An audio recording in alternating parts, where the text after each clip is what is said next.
మనిషి ఎప్పుడు సుఖాల్లో ఉంటాడో, సుఖాల్లో ఉన్నప్పుడు కూడా మనం దేవుడిని మర్చిపోకూడదు అనమాట. కాబట్టి అప్పుడు కూడా సత్యనారాయణ వ్రతం చేయొచ్చు. కాబట్టి మనకు ఋషులు ఆ యొక్క దేవదేవుడు మనకి వ్రతం ఇచ్చినాడు. ఏ మనిషి కానీ ఎవరు కానీ రాసింది లేదు, స్వయాన ఆ దేవుడే మనకి ఇచ్చినాడు. మనిషి ఎప్పుడైనా కష్టాల్లో ఉన్నప్పుడు కానీ సుఖాల్లో ఉండేటప్పుడు కానీ ఈ వ్రతం చేసుకోవచ్చు. కాబట్టి మనం ఎప్పుడు కానీ ఆయన ఎక్కడా పండగ చేయండి. గురు ప్రవేశం చేస్తే చేస్తాం, మీ విధంగా గణపతి హోమం చేస్తే చేస్తాం. మీ సంకల్పం, మీ బలం, ఆయన ఎప్పుడు మీకు బలం ఇస్తాడో ఆ బలం రోజు మనం చేసుకోవచ్చు అనమాట. ఈ రోజు మనం వీళ్ళింటికి వచ్చినాము, వాళ్ళకి ఈ రోజు బలం ఉంది, బాగా ఉన్నారు కాబట్టి వాళ్ళ స్వయం విధిగా వాళ్ళు పెట్టేది తీసుకొని మనము వాళ్ళకి సత్యనారాయణ స్వామికి ఏ ఇబ్బంది లేకుండా కథలు చేసేటప్పుడు కానీ, ఇప్పటివరకు పూజ అయిపోయింది, ఇప్పుడు కథలు జరుగుతారు. ఈ కథలు మీరు విన్నా కానీ ఈ కథలో మొత్తం వస్తుంది, చెప్తాను వినండి. వాళ్ళకి ఎంత ఫలం వస్తుందో మీకు కూడా అంతే ఫలం వస్తుంది. కాబట్టి దయచేసి ఎవరు మధ్యలో లేచిపోయేది మాట్లాడేది చేయొద్దండి. మొత్తం 5 కథలు ఉంటుంది. ఒక్కొక్క కథ కూడా మన జీవితానికి ఎంతో దగ్గరగా ఉంటుంది. ఈరోజు చేస్తాం స్వామి, రేపే వచ్చేస్తుందా, మనకి ఎన్నో అనుమానాలు వస్తాయి.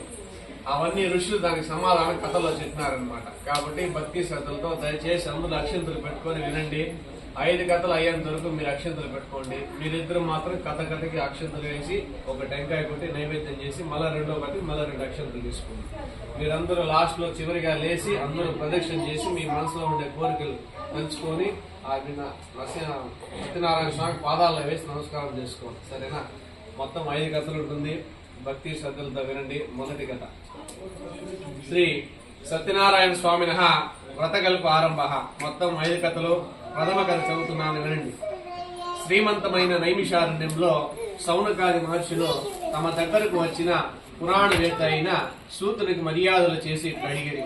పౌరాణిక శేఖర, మానవులు కోరిన ఇహలోక పరలోకములందరి సౌఖ్యములు ఏ వ్రతము చేసినా లభించును, ఏ తపము చేసినా లభించును, ఇదంతయు మాకు చెప్పును అని కోరగా సూతుడిగా చెప్పెను. మునులారా, మీరడిగిన ప్రశ్ననే ఒకానొకప్పుడు దేవర్షి అయిన నారదుడు శ్రీమన్నారాయణ అడిగాను. ఆయన నారదుడికి చెప్పిన దానిని మీకు చెప్పేదని వినుడు. ఒకానొకప్పుడు నారద మహాముని లోకాలు అనుగ్రహించుచు కోరిక గలవాడై వివిధ లోకాలు తిరుగుచు భూలోకమునకు వచ్చెను. అక్కడ తాము చేసిన కర్మల చేత నానా దుఃఖములు అనుభవించుచున్న జన్మలెత్తుచున్న జనులను చూచి ఏ ఉపాయము చేత వీరి దుఃఖాలు తొలగను చింతించి సర్వలోక పరిపాలకుడైన శ్రీహరి నివాసించు వైకుంఠమునకు వెళ్ళెను. అక్కడ తెల్లని శరీర కాంతి గలవాడును, 4 భుజములు గలవాడును, శంఖము, చక్రము, గద, పద్మము, వనమాల వీనిచే అలంకరించబడిన శ్రీమన్నారాయణుని చూచి ఇలా స్తుతించడం ఆరంభించెను. మాటకు మనస్సుకు అందని రూపము గలవాడా, సృష్టి స్థితి లయ చేయు అనంత శక్తి గలవాడును, పుట్టుక పెరుగుట నశించు లేనివాడువు, మొదట రజోగుణము లేనివాడువు, అయినను సృష్టి వ్యవహారాల్లో త్రిగుణములు గలవాడువు, అన్నిటికీ మొదలగు వాడువు, భక్తులు బాధలు తీర్చేవాడు, నీకు నమస్కారము అని నారదుడు ఈ స్తోత్రము విని విష్ణువు నారదముని ఇలా అనెను. నారదముని, నీవిక్కడికి ఎలా వచ్చింటివి? నీ మనసులో ఏమి కోరిక ఉన్నది చెప్పుము అని అడుగగా నారదుడు ఇలా చెప్పెను. స్వామి, భూలోకములో ప్రజలంతా చాలా దుఃఖాలు అనుభవించుచున్నారు. మృగ, పశు, పక్ష, మనుష్యాది అనేక జన్మలెత్తుచున్నారు. అనేక పాపాలు చేసి ఆ పాప ఫలం అనుభవించుచున్నారు. తెలియక ఉపాయము చేత వారి ఉపాయము నశించే మార్గము దయచేసి ఉపదేశింపము అని అడుగగా భగవంతుడు ఇలా చెప్పెను. నారద, లోకములో ప్రజలంతా సుఖపడవలని నీ మంచి బుద్ధి నీవు అడిగిన విషయాన్ని చాలా బాగున్నది. జనులు దేనిచే సంసార భ్రాంతిని విడిచి సౌఖ్యాలు పొందుతారో అట్టి సులభమైన ఉపాయము చెప్పేదని వినుము. భూలోకమునందరి స్వర్గలోకమునందరి కూడా దుర్లభమైన మహాపుణ్య ప్రధానమైన వ్రతం ఒకటి కలదు. నీ అందరి వాత్సల్యముచే చెప్పుచున్నాను. అది శ్రీ సత్యనారాయణ వ్రతము. దానిని విధి విధానాలు ఆచరించిన వాడు ఈ లోకమున సమస్త సౌఖ్యాలు అనుభవించి ఆపై ముక్తి పొందుతారు అని చెప్పగా, స్వామి, ఆ వ్రత విధానమేమి? ఆ వ్రతము పట్ల ఏమి చేసినా ఫలము? ఆ పూర్వం ఎప్పుడైనా ఈ ఫలము చేసి పొందినారా? ఈ వ్రతము ఎప్పుడు చేయవలెను? ఇవన్నీ వివరముగా చెప్పును అని అడుగుగా భగవంతుడు ఇలా చెప్పెను.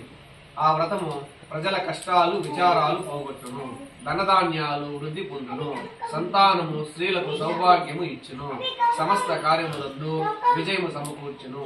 ఈ వ్రతము ఎప్పుడు చెయ్యాలి? మాఘమాసమున కాని, వైశాఖ మాసమున కాని, కార్తీక మాసమున కాని ఏ శుభదినమునందైనా ఈ వ్రతము చేయవలెను.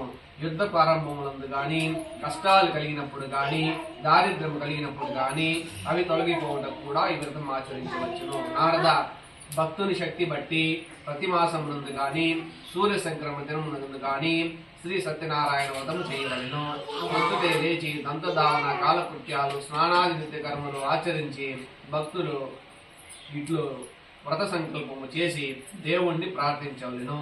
ఓ స్వామి, నీకు ప్రీతి కలుగుటకై సత్యనారాయణ వ్రతము చేయబోచున్నాను అని నన్ను అనుగ్రహింపుము. ఇట్లు సంకల్పించి మధ్యాహ్న సంధ్యావందనాలు ఆచరించి సాయంకాల వేళ మరలా స్నానాలు చేసి ప్రదోష కాలము దాటిన తర్వాత స్వామికి పూజ చేయవలెను. పూజా గృహంలో ప్రవేశించి స్థలశుద్ధికై ఆ చోట గోమయముతో అలికి పంచవర్ణ ముగ్గులు పెట్టవలెను. ఆ ముగ్గులపై అంచులున్న కొత్త వస్త్రాలు వేసి బియ్యము పోసి మధ్యలో వెండిది గాని, రాగిది గాని, ఇత్తడిది గాని కలశము ఉంచవలెను. బొత్తిగా పేదవారైనచో మట్టి పాత్రైనను ఉంచవచ్చును, కానీ శక్తి ఉండి కూడా లోపము చేయరాదు. కలశముపై మరలా అంచులున్న కొత్త వస్త్రాల నుంచి ఆపై స్వామిని నిలిపి పూజించవలెను. 8 గురిగింజల యొక్క బంగారంతో గాని, అందులో సము 20 గురిగింజల యొక్క ఎత్తు బంగారంతో గాని సత్యనారాయణ ప్రతిమను చేయించి పంచామృతతో శుద్ధి చేసి మండపంలో ఉంచవలెను. గణపతి, బ్రహ్మ, విష్ణు, శివుడు, పార్వతి అనేక పంచలోక పాలకును, ఆదిత్యాది నవగ్రహాలుగా ఇక్కడ ఇంద్రాదిపాలకులుగా ఇక్కడ పరివార దేవతలుగా చెప్పబడింది. కావున వారిని ముందుగా ఆవాహన చేసి పూజించవలెను.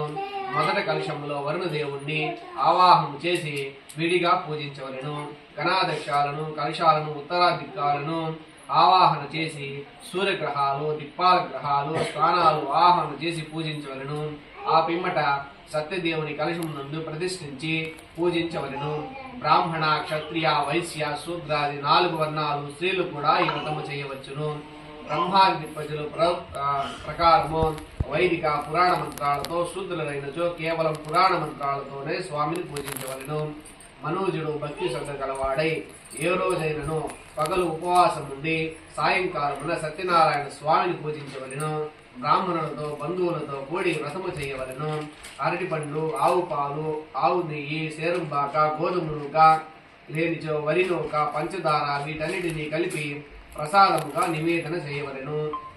బంధువులతో కూడి సత్యనారాయణ వ్రతను విని బ్రాహ్మణులకు దక్షిణ తాంబూలాలు ఇచ్చి వారికి, బంధువులకు భోజనాలు పెట్టి స్వామి ప్రసాదము స్వీకరించి స్వామికి నృత్యాది గీతాలు, మహారాజ పంచోపచార్యాలు ఇచ్చి భుజించవలెను. నదీ తీరం ఇట్లు వ్రతము చేసి స్వామిని నమస్కరించి స్వగృహానికి చేరవలను. ఇట్లు సాంగముగా భక్తి శ్రద్ధలతో వ్రతము చేసిన వారికి కోరినవి సిద్ధించును. విశేషించి కలియుగంలో సర్వార్థ సిద్ధికై ఇదియే సులభమైన ఉపాయము, దీనిని మించినది ఏదీ లేదు అని శ్రీమన్నారాయణుడు నారదునికి ఉపదేశించిన సూతుడు సౌనకాది ముహులకు చెప్పాను. ఇది శ్రీ స్కాంద పురాణే ఏకావద్దే శ్రీ సత్యనారాయణ స్వామిన ప్రథమ అధ్యాయం సమాప్త. మీ చేతిలో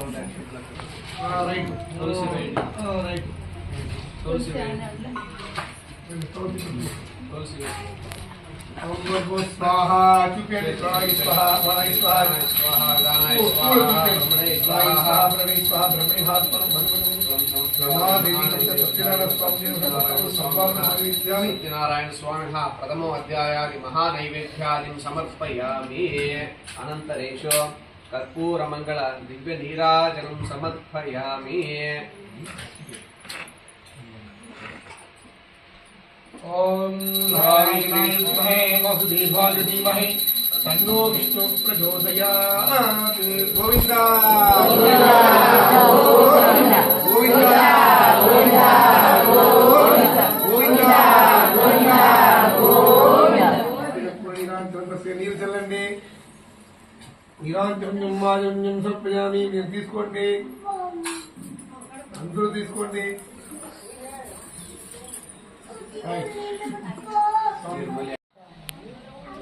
అని ఒక సందేహం కలిగింది. చూద్దాం మార్పు వచ్చిందా లేదా అని చెప్పేసి అని వీళ్ళు పడవలో ఈ రాజుగారు చంద్రకేతు మహారాజు ఉన్నటువంటి ధనాన్ని ధాన్యాన్ని పడవల్లో నింపుకొని బయలుదేరుతూ ఉన్నారు.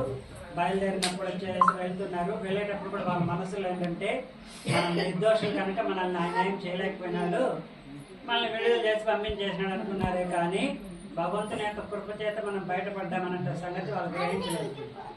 సరే వెళ్తుంటే ఒక నదీ తీరంలో పడవను ఆపి సంధ్యావందనం చేసుకోవడానికి ఆగారు.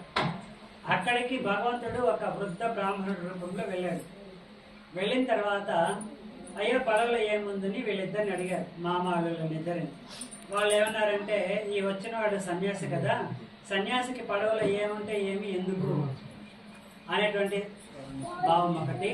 రెండోది వచ్చేసి ఒకవేళ సన్యాసి రూపంలో వచ్చినటువంటి దొంగేమో పడవలో ఏముందో చెప్పామంటే దాన్ని దోచుకెళ్ళిపోతారేమో అనేటువంటి సందిగ్ధంలో ఏం చేస్తారంటే ఆ పడవలో ఏమీ లేదండి, ఆకులు అలా తప్పనిచ్చనేసరికి ఆయన నవ్వుతూ తదాస్తు అని చెప్పి దూరంగా వెళ్ళిపోయాడు. సరే వీళ్ళు సంధ్యావందనం ముగించుకునేసి ఇక బయలుదేరదామని పడవ దగ్గరికి వెళ్ళారు. పడవ లోపలికి వెళ్ళేసరికి అక్కడ ఉన్నటువంటి ధనం కానీ వస్తువులు కానీ ధాన్యం కానీ ఏమీ లేదు. ఎక్కడ చూడు ఆకులు అలాగే ఉన్నాయి. ఉండేసరికి వారిద్దరికి కూడా ఏమైందంటే ఇద్దరు మూర్చపడిపోయారు. అల్లుడు యువకుడు కాబట్టి తొందరగా కోలుకొనేసి మామగారి మొహం మీద కాస్త నీళ్లు చిలకరించి మనం ఆ సాధువు పట్ల అవహేళన భావంతో ప్రవర్తించినాం కనుక మనకి ఇట్లాంటి గతి వచ్చిందేమో, దీని నుండి మనకి మోక్షం కూడా ఆయనే చేయించగలడేమో, మనం ఆయనని పోయి శరణి వెళదాం అనేసరికి వాళ్ళిద్దరు కూడా వెళ్తారు. వెళితే దూరంగా ఒక చెట్టు కింద ఆయన ధ్యానంలో కూర్చొని ఉన్నాడు. మీరిద్దరు నేరుగా వెళ్ళి ఆయన పాదాలు పడి క్షమాపణ వేడుకున్నారు. వేడుకున్న తర్వాత వచ్చేసి ఆయన వచ్చేసి మీరు ఒక పూజను చేస్తామని చెప్పి చేయకుండా పోవటం మూలంగానే ఇట్లాంటి ఫలితాలు వచ్చింది మీరు ఒప్పుకుంటారు అనేసరికి వైశ్యుడికి తను చేసిన పొరపాటు గుర్తొచ్చింది. మనకు కళ్ళు విప్పారింప చేయడానికే భగవంతుడు ఆ రూపంలో వచ్చాడని చెప్పేసి గ్రహించి వెంటనే ఆయన ఏం చెప్పాడంటే, స్వామి ఎందరో ఎన్నో వేల సంవత్సరాలు తపస్సు చేస్తే కూడా దర్శన భాగం దొరకదు, అలాంటిది మీరు నన్ను దిద్దడానికి ఈ సన్యాసి రూపంలో అనుగ్రహించారు.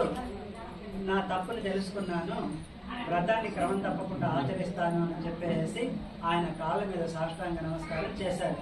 వెంటనే సాధు సన్యాసి వచ్చేసి తదాస్తు అనేసరికి అక్కడ నుండి వచ్చిన తర్వాత పడవలో వచ్చేసేసరికి ఇంతకు ముందు ఎలాగైతే సరుకులు ధాన్యము ధనం అంతా ఉండిందో అదే విధంగా ఉండింది. ఇంకా అక్కడ నుండి వాళ్ళు బయలుదేరారు. రాజు దగ్గర నుండి బయలుదేరడానికి ఇక్కడి నుండి బయలుదేరడానికి చాలా తేడా ఉంది. అప్పుడు వచ్చేసి గర్వంతో వెళ్ళారు, ఇక్కడ వచ్చేసి భక్తితో వెళ్ళారు. ఎక్కడెక్కడ పుణ్యక్షేత్రాలు ఉన్నాయో అవన్నీ చూసుకుంటూ వారి యొక్క గ్రామం దగ్గరికి నదీ తీరంలో పడవను ఆపించి పనివాడిని ఇంటికి పంపించారు. ఈ విధంగా మేము వచ్చాము అని. సరే అక్కడ ఇంట్లో ఏంటంటే పరిస్థితి, అమ్మ కూతురు ఇద్దరు కూడా లీలావతి కళావతి ఇద్దరు కూడా ఈ వ్రతాన్ని చేసుకుంటున్నారు.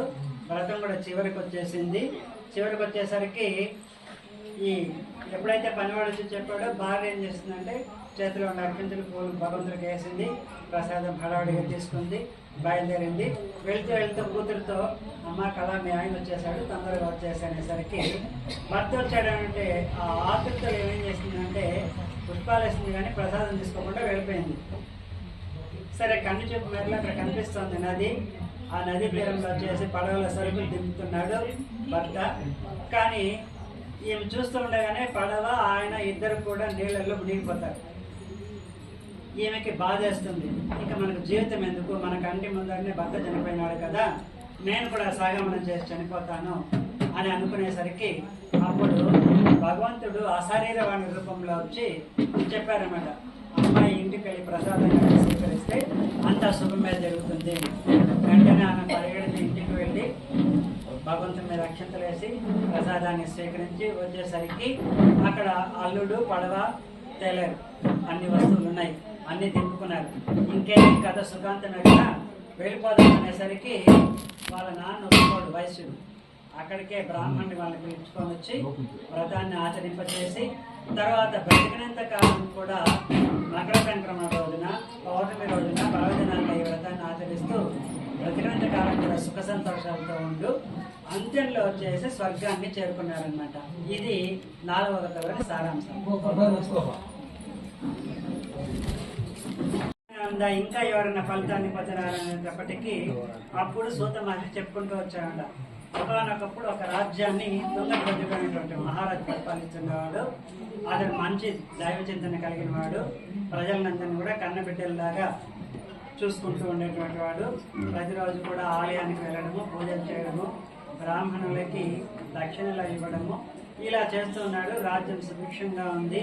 ఆయనకు 100 మంది సంతానం, అందరు కూడా బాగున్నారు. ఇలా ఉంటే ఆ రాజ్యానికి పొలిమేరలో నుండి గ్రామాలను ఆనుకున్నటువంటి అడవుల నుండి క్రూర మృగాలు గ్రామాలపైన పడడం ప్రారంభించాయి. అక్కడ ఉంటే పశు సంపదల్ని, మేకల్ని, ఆవుల్ని, ఇలాంటివన్నీ మనుషులకు ప్రాణహాని ఇలా కలిగిస్తుండేసరికి ఈ ప్రజలు వచ్చేసి రాజుకు మొరపెట్టుకున్నారు. రాజు యొక్క కర్తవ్యం ఏంటంటే ప్రజల్ని రక్షించడం. అందుకని ఆయన ఏం చేశారంటే వేటకు బయలుదేరాడు. ఆ అడవిలోకి వెళ్ళాడు. మధ్యాహ్నం వరకు వేటాడినాడు. క్రూర మృగాలని వాటిని సంహరించేసినాడు. ఒక చెట్టు కింద కూర్చొని ఉన్నాడు. అప్పుడు అక్కడ దగ్గరలో కొంతమంది యాదవ బాలలు, మనం గొల్ల బాలలు అంటాం, వాళ్ళు ఈ విధంగా వ్రతాలు చేసుకుంటూ ఉన్నారు. ఈయన కూర్చున్నాడు, చూశాడు. చూసి నేను రాజు కదా, నేనేంటి అక్కడికి వెళ్ళడం ఏంటి, గమ్మున కూర్చొని అన్నాడు. సరే, ఈ లోపల అక్కడ పూజ అయిపోయింది. ఒక ఆకుల ప్రసాదం తీసుకొచ్చి రాజు ముందర పెట్టి, అయ్యా మేము విధంగా సత్యనారాయణ వ్రతం చేస్తున్నాము, ప్రసాదాన్ని తీసుకోండి అని చెప్పి వాళ్ళు వెళ్ళిపోయినారు. ఈయన అదే చూడండి, వినయము, విధేయత దీంతో పాటు అన్నీ ఉన్నా కానీ అహం ఉంటే ఎంత దెబ్బతీస్తుంది అనేది ఇక్కడ మనకు తెలుస్తుంది. ఆయన నేను మహారాజు కదా, రాజ్యంలో ఏదైనా ఒక పూజ అంటూ జరిగిందంటే ఒక బంగారు పళ్ళెంలో ఇవన్నీ ప్రసాదాలు పెడితే నేను తినేవాడిని, ఏదో ఆకులు తీసుకొచ్చి పెట్టాడు, నేనేంటి తినడం ఏంటి అని చెప్పేసి అక్కడి నుండి దాన్ని ముట్టుకొని బయలుదేరేసి వెళ్ళిపోయాడు. వెళ్ళిపోయేటప్పటికీ ఆయనకి దారిలో మాయ కలుగుతుంది. ఏమి మాయ అంటే తన రాజ్యానికి వెళ్ళినట్లుగాను, రాజ్యంలోకి వెళ్ళేసరికి ఆయన వేటకు బయలుదేరినప్పుడు సుభిక్షంగా సస్యశ్యామలంగా ఉండేటువంటి రాజ్యం మొత్తం కూడా కరువు కాటకాలతో అందరు కూడా దారిద్ర్యాన్ని అనుభవిస్తున్నట్లుగా, కష్టాలు అనుభవిస్తున్నట్లుగా ఒక మాయ కమ్మింది. అదేవిధంగా ఆయనకు ఉండేటువంటి 100 మంది కుమారులు కూడా చనిపోయినట్లుగా ఆయనకి గోచరిస్తుంది. ఈయన ప్రతిరోజు గుడికి వెళ్ళి పూజలు చేసేటువంటి వాడు కాబట్టి వెంటనే ఆయనకి స్ఫురించింది, ఓహో మనం భగవంతునికి సంబంధించిన విషయంలో బాగా భగవంతునికి సంబంధించిన విషయంలో మనం వచ్చేసి అహాన్ని ప్రదర్శించిన కనుకనే ఇట్లాంటి పరిస్థితి దాపురించింది. వెంటనే గ్రహించి మళ్ళీ అడవికి వెళ్ళాడు. అడవికి వెళ్ళి ఎక్కడైతే ఈ యాదవ బాలలు ఉన్నారో చూసి వాళ్ళ దగ్గర పూజ చేయించుకొని ప్రసాదాన్ని స్వీకరించాడు. ఎప్పుడైతే ఆ ప్రసాదాన్ని స్వీకరించినాడో వెంటనే ఆయనకి కమ్మినటువంటి మాయ తొలగిపోతుంది. రాజ్యానికి వెళ్ళేసరికి 100 మంది కుమారులు కూడా సజీవంగానే ఉంటారు. రాజ్యం అంతా కూడా సస్యశ్యామలంగా పాడి పంటలతో ఉంటుంది. అప్పటి నుండి ఆయన అహం అనేది వదిలేసి ప్రతి రోజు కూడా యథావిధిగా పూజలు పునస్కారాలు చేసుకుంటూ వ్రతాన్ని ఆచరిస్తూ బతికినంత కాలం కూడా సుఖ సంతోషాలతో తాను తన రాజ్యం ఉంటూ చివరిలో మోక్షాన్ని పొందాడనమాట. ఈ విషయం కనుక ఈ రథంలో కనుక మీరు చూశారంటే అష్టోత్తరం చెప్పినప్పుడు కూడా చూసి ప్రతి ఒక్క పదానికి ముందర సత్య సత్య సత్య అని ఉంటుంది. అదేవిధంగా స్వామి వారి పేరు కూడా సత్యనారాయణ స్వామి. అంటే అర్థం ఏంటంటే కలియుగంలో సత్యాన్ని మించినటువంటి దైవం లేదనేటువంటి విషయాన్ని మనం గ్రహించాల్సి వస్తుంది. అదేవిధంగా భారతదేశంలో ప్రపంచంలో ఉన్న మతాల కంటే కూడా హిందూ మతం గొప్పది అని అంటారంటే హిందూ మతంలో కానీ భారతదేశం నుండి చిహ్నంలో కానీ ఎక్కడ చూసినా మీకు కనిపించేదేమంటే సత్యమేవ జయతే. ఎవరైతే సత్యాన్ని ఆయుధంగా, మన భారతదేశానికి స్వాతంత్రం వచ్చిందంటే కూడా సత్యాగ్రహం చేయడం మూలంగా, మనకందరికీ తెలుసుకుంది, చదువుకుంది కూడా అదే కదా. కాబట్టి ఆ సత్యాన్ని ఎవరైతే వదలకుండా పట్టుకుంటారో వాళ్ళకి ఎల్లవేళలా భగవంతుడి యొక్క అనుగ్రహం ఉంటుందనేటువంటి విషయాన్ని ఈ కథ ద్వారా తెలియజేశారన్నమాట. అదేవిధంగా అష్టోత్తరుల ప్రతి పేరులో కూడా సత్యసత్యం రావడం మూలంగా మనం ఇక్కడ గ్రహించాల్సిన విషయం ఏంటంటే భగవంతుడు అనేవాడు ఏ పేరుతో అయితే మనం పిలుస్తామో ఆ పేరుతో పలుకుతాడు.